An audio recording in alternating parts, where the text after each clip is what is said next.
Импортиране на множество библиографски записи чрез BibTeX или RIS файл.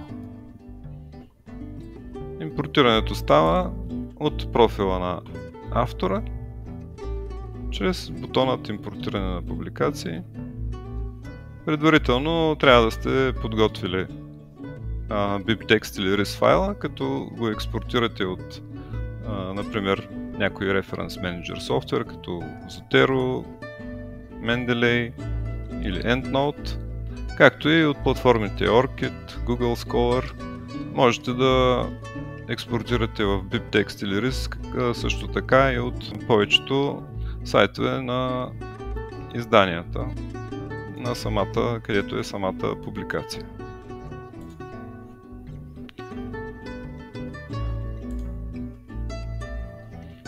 Както виждате, системата отново показва, че имаме автор, който се дублира, затова трябва да изберем правилния автор.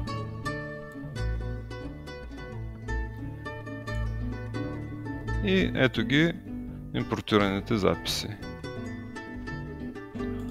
От тук може да прегледаме записа. Сега виждаме, че тук има може би нещо за коригиране, както и страниците също са зададени само началната или крайната страница. Подаваме заявка за корекции от тук.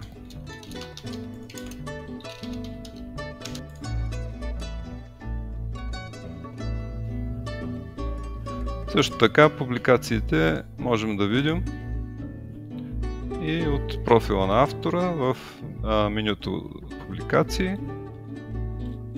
Като ограничим много годината. Ето ги двете въведени публикации, отново с въпросителна. Те ще са видими в системата след като минат одобрение от редактор и са верифицирани от главен редактор. В момента те се виждат само на профила на автора от него.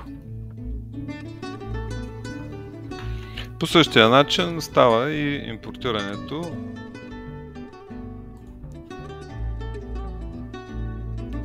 чрез RIS файл, като ги импортираме от този бутон.